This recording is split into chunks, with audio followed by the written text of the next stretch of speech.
Aloha. Welcome to All Good Things and All Good Time. Talking story with Craig, Hamilton, Bradley, case I run for president. Just kidding. Anyways, I got some things going on. Okay, so one of the questions has been, so you cooked all that, stuff for a burrito. Can we see the finished product? So I'm just gonna do that real quick, if you don't mind, starting out that way. Okay, I'll be right back. I have this contraband. It's called a microwave oven. I'm not allowed to have it, and I am a rule breaker like a motherfucker. And so I'm gonna go zap that shit and then come over here and finish it off right in front of you and show you how beautiful versus, and you have already seen the food they're serving. That's okay, nothing wrong with it. But it can be better, right? Of course. So okay,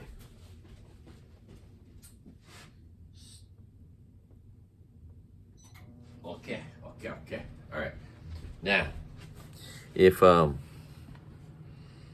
looking for some therapeutic content, some therapeutic music, this is gonna give me like a copyright or whatever. I don't really care. There's three songs. I'm just gonna play them anyway. I don't give a shit. It's all good. I don't make money. So, here's the funny thing. In order to monetize my channel, I have to go through a two-step verification process. And the Gmail account that I had to freaking create just to open my phone up, that I didn't want in the first place, I don't remember the freaking password. So, and because my son helped me open up my Xbox and get it going, his email is in my shit. So for a two-step verification, it wants me to send a message to his email in order to just get that started so I can apply for monetization. Anyway, I'll be well over 1 million views before I ever reach monetization. And thanks to YouTube, there's no 1-800 number. There's no person I can speak to, right? Thanks for that great customer service. What if there's just someone I could talk to? Like an old school, person like me. Anyway, I'm gonna go grab you my burrito and show it to you. Finish it off with some seaweed. Be right back. Okay.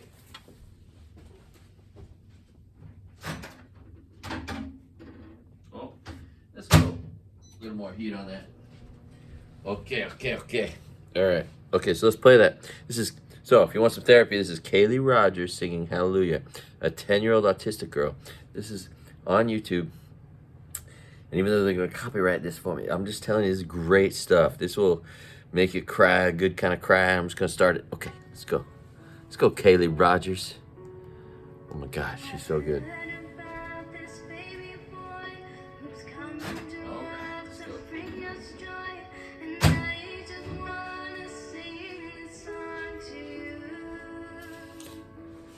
So this is what I'm cooking for myself.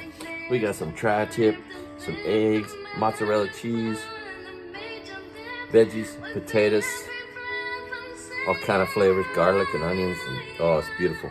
All right, you know what I'm gonna do? I'm gonna take it up a notch, baby. Let's see, something everybody here loves. In Hawaii, we love seaweed. I'm just gonna throw seaweed across it. Why not? Master Chef Craig, at your service.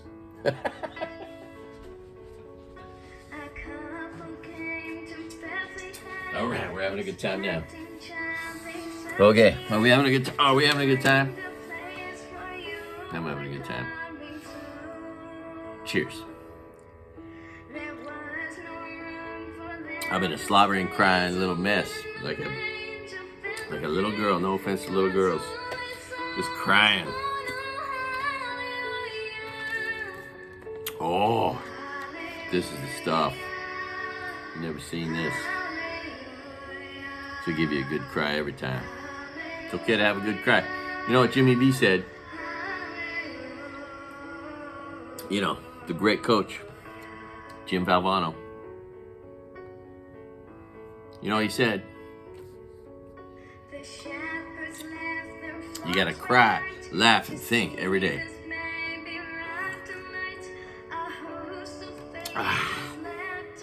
Oh, I gotta eat some of that seaweed. That looks so good.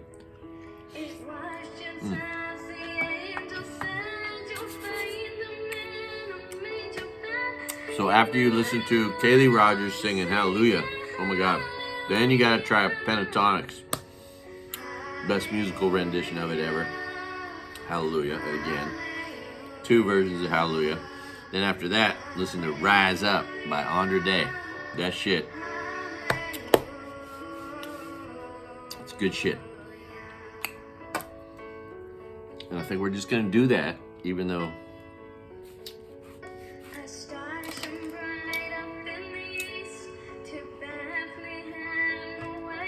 all right. Now I want to put all my people on a mission. This is wonderful. It's funny. And it'll be educational for you younger people, which is everybody almost.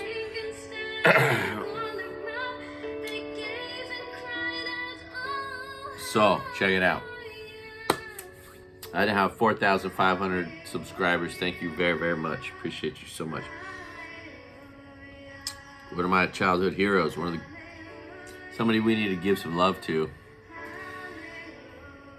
Somebody I need as many of you as possible to please become subscribers of the most popular kid in America in 1974. He's my age. So I was 5 when he was 5. And if I may say, I had a double jumbo jack with cheese this morning. And of course, always to celebrate Rodney and Rippy. Okay, I need you. Rodney and Rippy only has 501 subscribers. Rodney and Rippy, same dimples. He's my age, anyway. I want you to inspire him, because he'll start making videos. He has 223 videos on his thing, but you know, they're sporadic and whatever. I want you all to inspire Rodney and Rippy. If 500 of you, 1,000 will become subscribers overnight, he'll notice, and maybe he'll want to become friends, because they'll make me so happy to be friends with Rodney and Rippy. Oh my God, I grew up watching Rodney and Rippy, and I'm eating jumbo jacks today because of Rodney and Rippy. Anyway, if you don't know who he is, if you're too young, that's okay. Look him up on YouTube. His interviews from the 70s are on YouTube. But also, he has a YouTube channel by himself. It has 501 subscribers. It's 223 videos. And show him some love, all right? And if you are like, you know, Adam Sandler, please put Rodney and Rippy in a movie of yours or something. I mean, seriously, the guy, come on, man. He got used and abused by Hollywood, left behind. But America loves Rodney and Rippy. Every time it needs a jumbo jack. Just saying, man. Just saying. Okay, so next. Okay, this is going to be pretty good. Pretty good. Actually, let's just go right to the... Yeah, let's just do... Yeah. Let's do this, because I probably won't cry.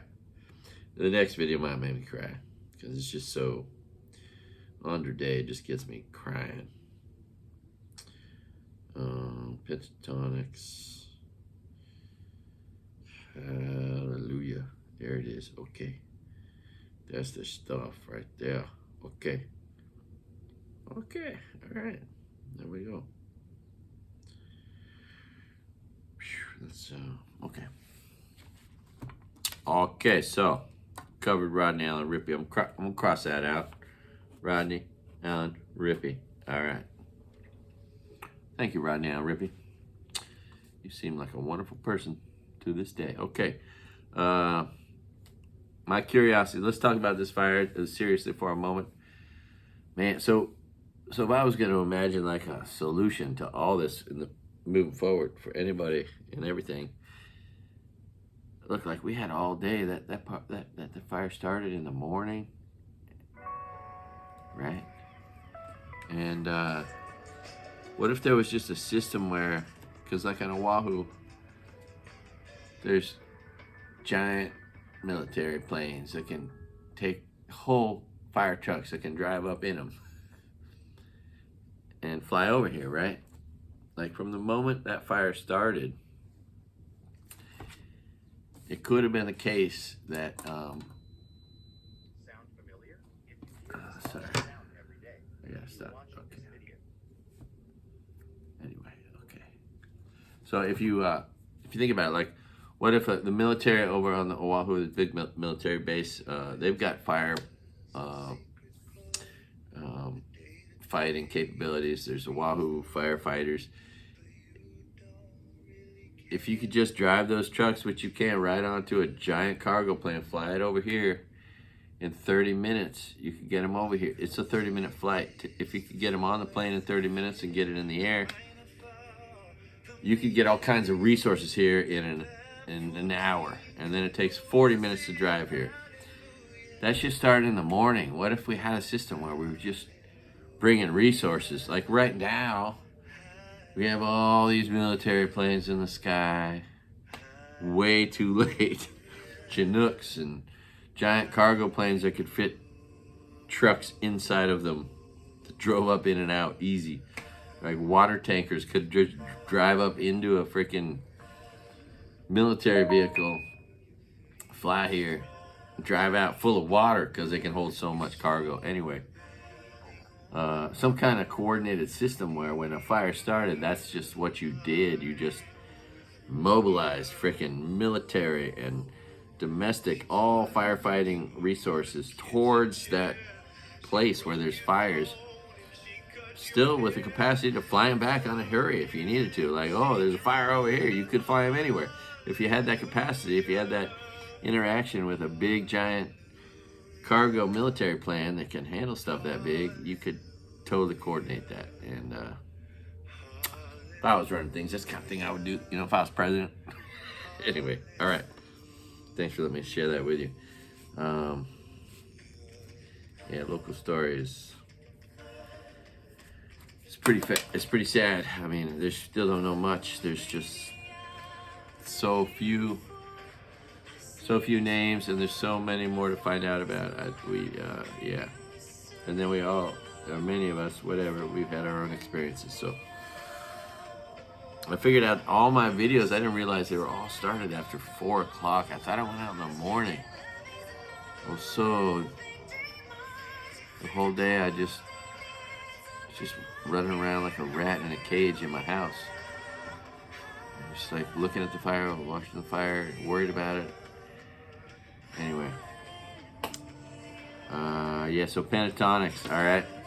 Hallelujah, that's a good one right there. If you want a little healing. Whether you're religious or not, don't matter. It's freaking a spiritual song. And then, oh my God, this shit make me cry every time. Make you cry, and that's okay. Cry all you want. It's probably good for you. Rise Up. Oh my God, 100 Day. Oh, that's gonna kill me. It's gonna kill me. Okay. All right. So the business of disaster. I've been trying. I haven't logged into anything. Supposed to log in and file for unemployment, and I need to log into FEMA, and I've never logged into whatever. Anyway, that's the stuff I gotta do. Sorry I haven't read all your messages. I will be saying thank you to everybody. Thank you for your oh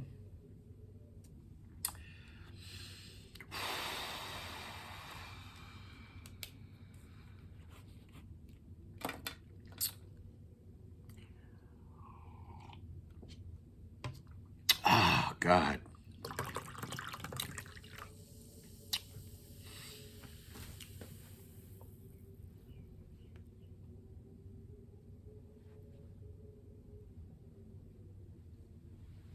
Introducing new buttermilk biscuits in sweet and savory flavors. So everyone can have their perfect biscuit. Or add one on the side. Thank you for your help and your support. Just $7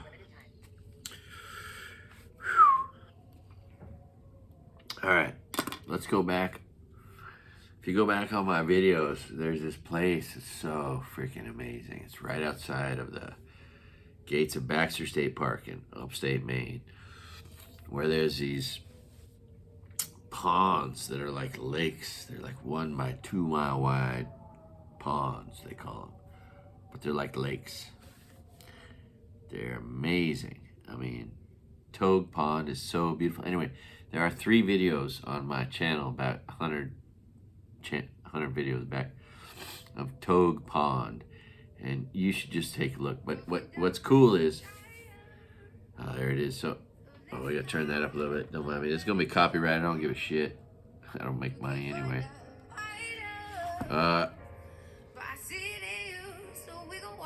Oh, so good. Anyway, so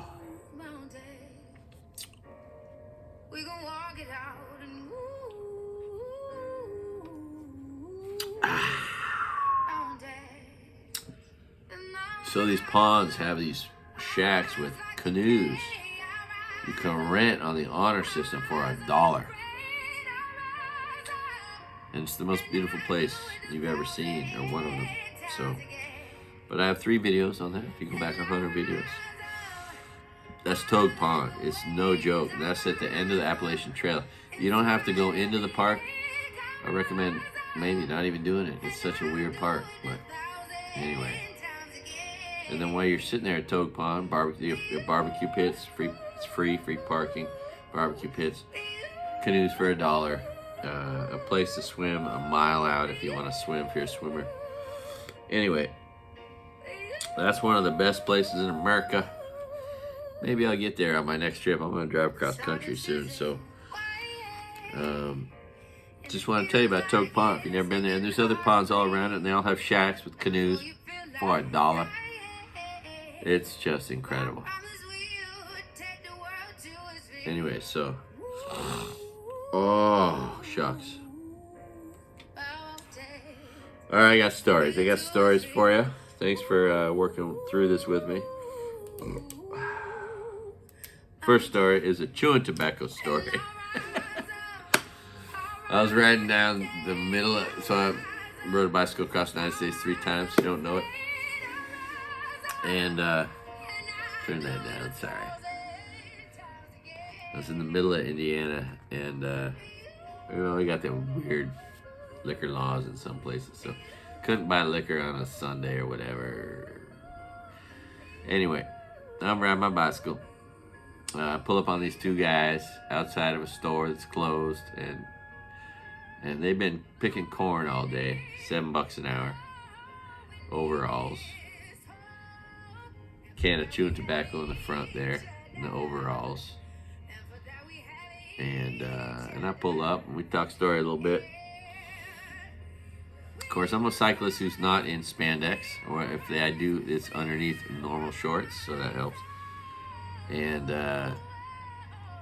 so I pull up, we're talking story briefly, and I see the can. And at Terralina High School, I learned how to chew tobacco. It's, so, because everyone in my high school was like, one group of people. So, and we were drinkers and smokers and chewing tobaccoers. And so, I saw that can in his jeans. I said, is that Copenhagen? Because, that's the real shit. You want to chew real tobacco? And he said, yep. I said, you got a dip? He said, yep. He gave it to me. I snapped that can a few times, opened it up, drop one in. And from that moment on, those guys saw me like their cousin Craig. And their 24-pack of Budweisers was mine to drink from. And we drank and talked story and had a great time in the parking lot of a store that wouldn't sell alcohol. Because it was a Sunday. But they had it all worked out already. They'd planned ahead. And they were just hanging out. A couple guys, hard workers, chewing tobacco, drinking Budweisers, sharing it with me. You gotta love it. Anyway, America is a great place. I'm just saying. And what's funny is, you ride your bicycle from Indiana to Evansville, and yes, you do see plenty of dirt driveways with basketball hoops, just like you are inclined to believe from that movie Hoosiers. Oh, I shouldn't even tell this story, but I got to. Bobby Knight sucks at tipping. I waited on Bobby Knight and his team, and he tipped me like shit. Anyway, I'm going to get to those stories. That's it. It's a future podcast subject, is all the motherfuckers who tip like shit.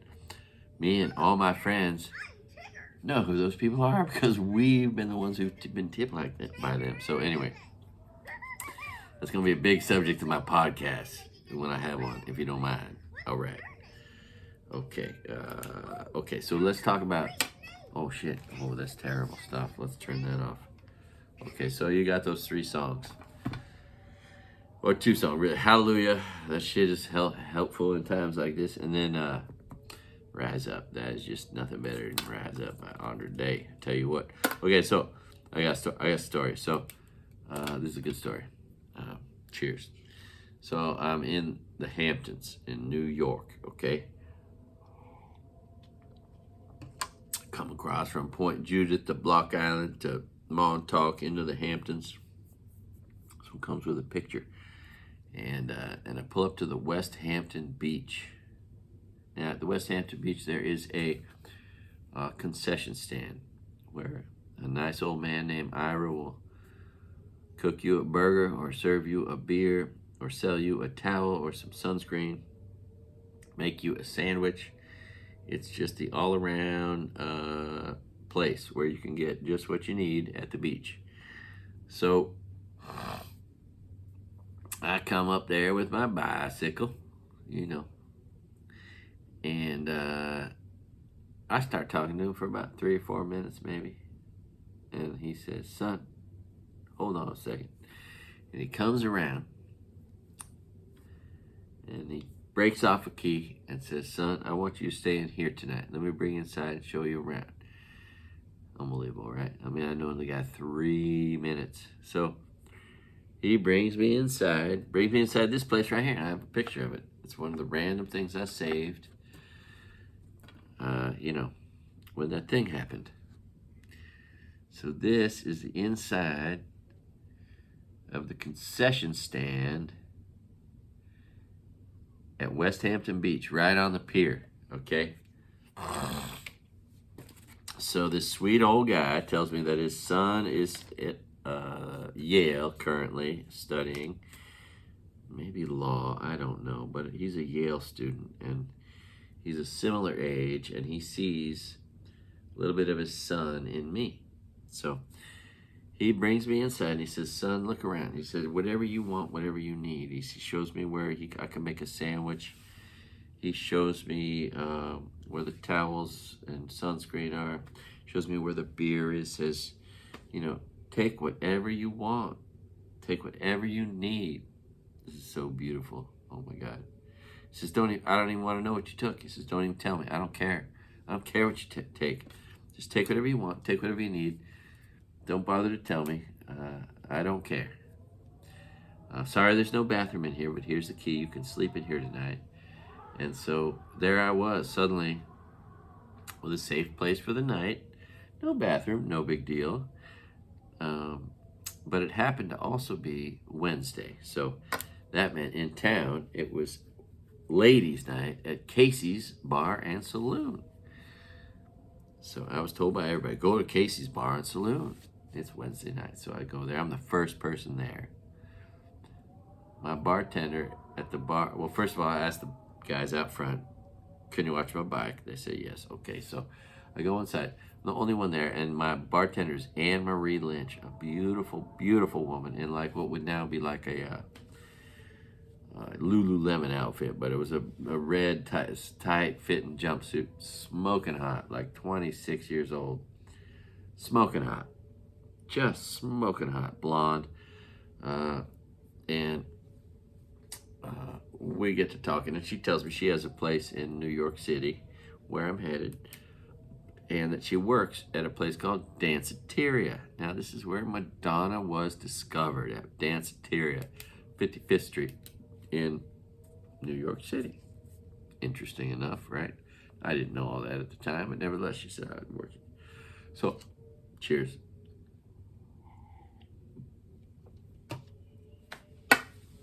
So I get to the Queensboro Bridge. I ride my bicycle across the Queensboro Bridge, get into New York City on a Friday night, like I said I would to her, and she said, okay, well, I'm working Friday night.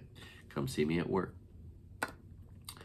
So I go there at like 9 o'clock and the place isn't even open yet and I don't know what's going on. So I go around the corner. I only have like $40 on me. I spent 26 of them on a glass of wine, a steak, and a tip. And I know, pretty cheap, huh? Maybe, might have been, yeah. And I don't really have much left. So I'm down to my last few dollars. This Friday night, I'm in New York City. I go back around the corner. It's a line down the street. And the doorman's like, oh yeah, Anne Marie told me all about you. Put your bike right there. No cover charge. It was a $15 cover charge in the summer of 1992. And so my bike was safe. I went inside, found her. She's working the bar. Crazy place.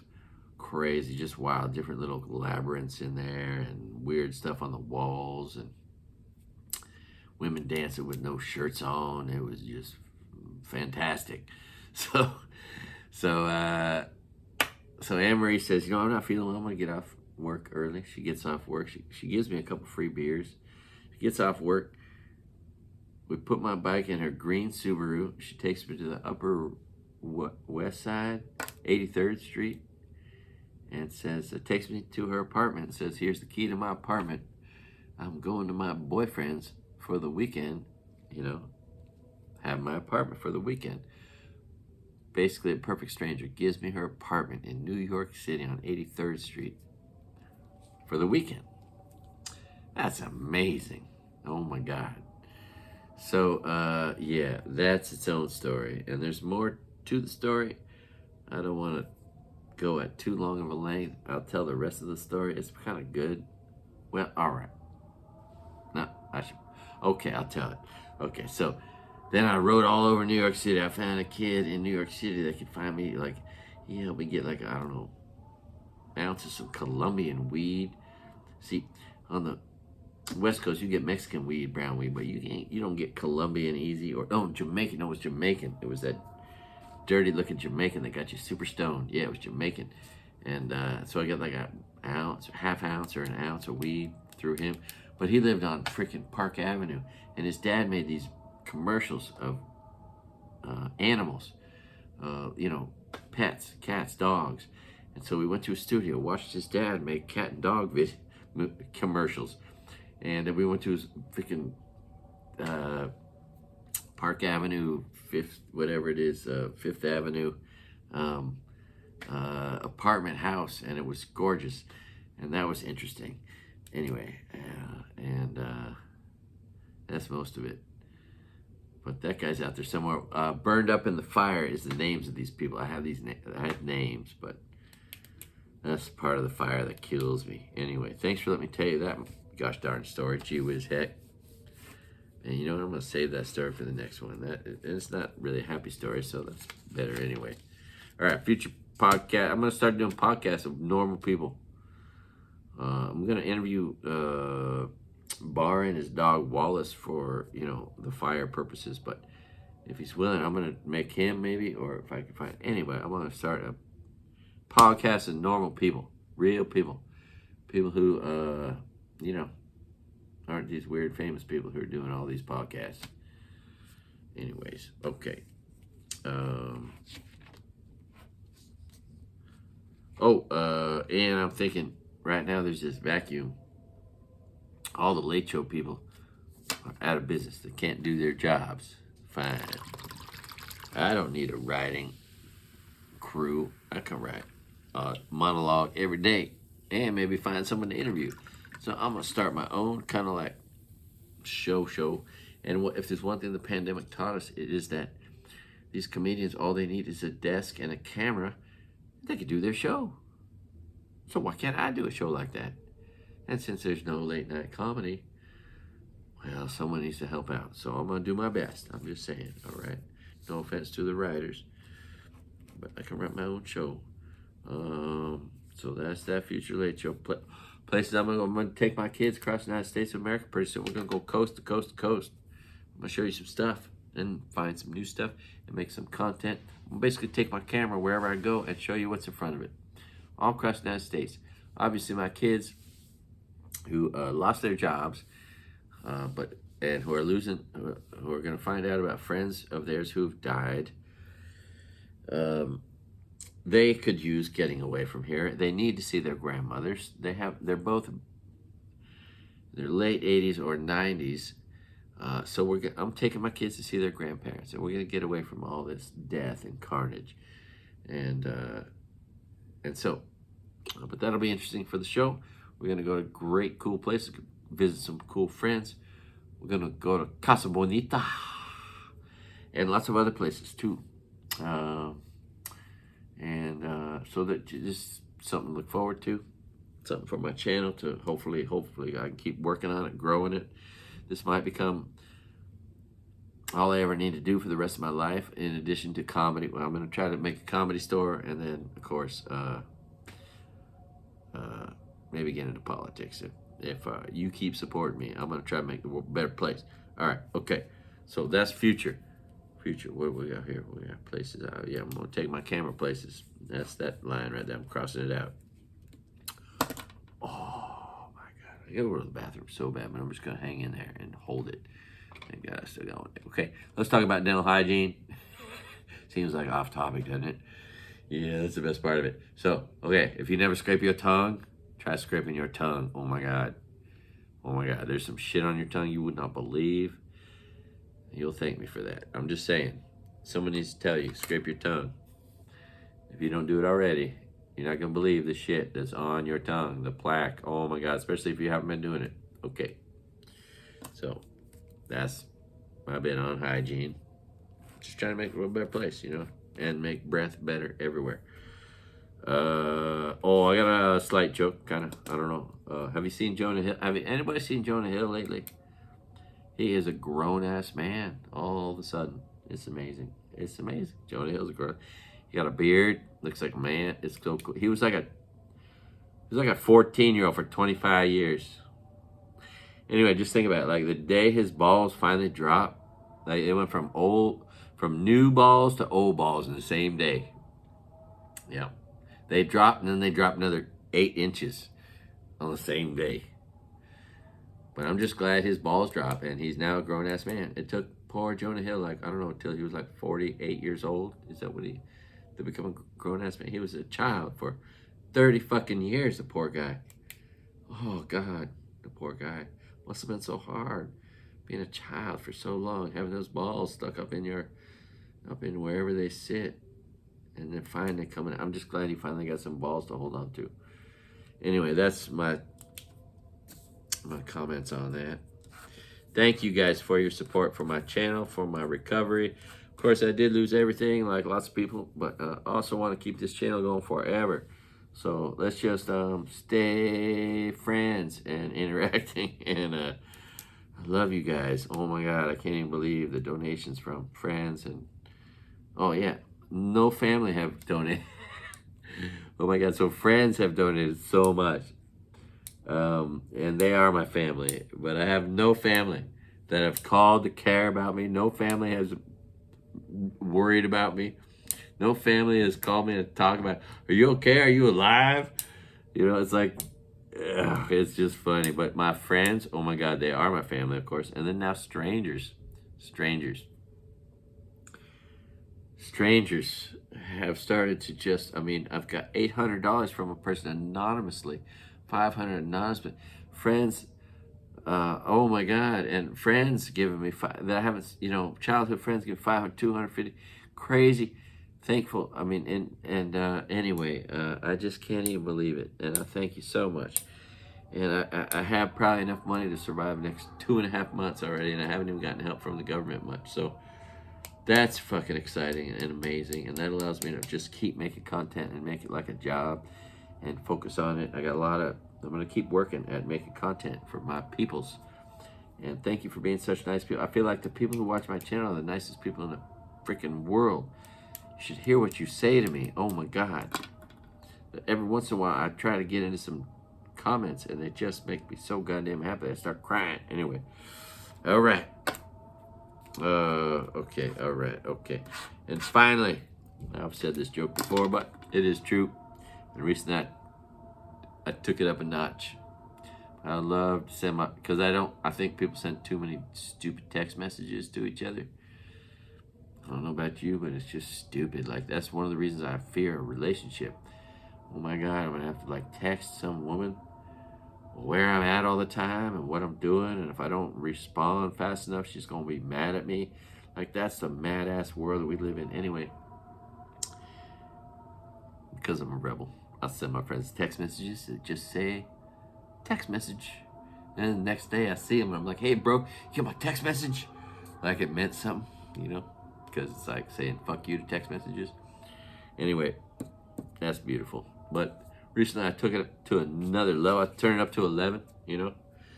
Put a little mustard on it. Oh, by the way, have you seen my nuts? These are my nuts. I like to pull them out and show them to people. Look at these. These are my white nuts. Yeah. Ah. Mmm. Mmm. Mmm. Mmm. Just like fish sticks, they just taste great in my mouth. Great in my mouth. Salty. Good with sauce. All right. Yeah, I like to send my friend text messages. All right, I sent my friend John. He's like this famous baseball guy, Mike Kruko's cousin. I sent him one. I said, emergency text message. Oh, that's a good one. Or funny text message. Nah, it was a really good one too. And I was like, hey, you get my funny text message? Yeah, you can participate if you want. Start sending your friends text messages. Just say text message. Oh my God, and I have a forever joke. I was gonna tell you. I'm like, I go to the bathroom so bad. All right, I'm gonna tell you anyway. This is a great forever joke. Okay, I will laugh 10 years from now when this happens. And an angel will get it. Angels will get their wings every time this happens. So, oh, you know what? I gotta go to the bathroom. I can't tell this story. I'm gonna tell it in my next video. All right, so listen. It was pointed out by a nice British person who tips 20% that I should not be talking so much about patriotism as associated with tipping 20%. And I understand that. So listen, if you want to be a good person, if you don't want to be a piece of shit, if you don't want to make your waiter pay to serve you, because that's just rude, right? Why would you make your waiter take money off his children's dinner table to pay to serve you? That would be so rude. And that's what happens when you don't tip. Well, waiters pay to serve you because you're too stupid to understand our system, right? And I'm this close to losing all future waiter jobs by telling you all the shittiest tippers in the world, which is going to come. And I'm going to interview all kind of waiter and bartenders, and we're going to get stories about real life famous, super rich, multi-millionaire, 100 million, maybe billionaires who tip like fucking shit. And we're going to expose those motherfuckers because they are pieces of shit that pretend to be fucking human beings in the world, right? Fucking Tiger Woods, you piece of shit. Anyway, there's a lot under that hood. Okay, all right. So do the right thing. Be a good person. Seize the opportunity to be generous and be a giver. One of the greatest things I was ever told was from my friend Armadillo. And I haven't heard if he's okay or not, and I pray that he is. He was Roberto Duran's sparring partner before he fought Sugar Ray Leonard. That's how badass this guy is, Armadillo. He says, yeah, I was once a fighter, now I'm a lover. He was a top 10 East Coast boxer, swift with his hands. No one you want to mess with, still to this day. Tough guy. He's the guy on the bicycle with the gray hair now, long gray hair. Anyway, he's been teaching surfing for years, and I worked with him. Anyway, old friend, great guy, Armadillo. Paddled with him. We did a Lili Uokalani race together in the Big Island, the world's biggest canoe race. So Armadillo once said to me, Craig, there's two kinds of people in the world, he said to me, good guys and bad guys, and you're one of the good guys. That's the best gosh darn compliment I just might ever get in my life. The guy's so real. Oh, if he's not dead, oh, I really want to interview him on my podcast someday if I don't have one yet, but that's the goal. Maybe we'll make a podcasty thing, interview people, real people. All right. And finally, the most important thing ever, if you're thinking about doing harm, if you're thinking about doing crime, if you're thinking about gambling today, don't gamble, first of all. Don't do crime, don't do harm. Sit on your ass, play a video game, drink some beer, have a peaceful thought, listen to some Steve Miller Band, maybe some Led Zeppelin, Pink Floyd, Leonard Skinner, AC/DC. Good music. Old AC/DC, you know. Before, you know, Back in Black and For Those About to Rock were good, but everything after that was shit for the AC/DC. I mean, no offense to Thunderstruck and all, but like, you know, if you want good AC/DC, you gotta go back from For Those About to Rock backwards. Anyway, just saying, you gotta qualify that when you say AC/DC. Nevertheless, yeah, baby, love you guys so much. I'm so lucky to have this crowd. Oh my God, I have 4,500 subscribers. You're like a freaking army of people I can wield. I can put other people on here and give their Venmo out and help them make money. And damn it, if my daughter would just make some art, I could help her sell it. Oh, and buy my friend's book, Sean Patrick Finnegan, NorCal. If you're one of those people that's not afraid to read a book, if you're not burning or banning books, buy NorCal by Sean Patrick Finnegan. Great book, reads like a movie, will be a movie someday. So you want to buy that book now so you can tell your friends, I told you so.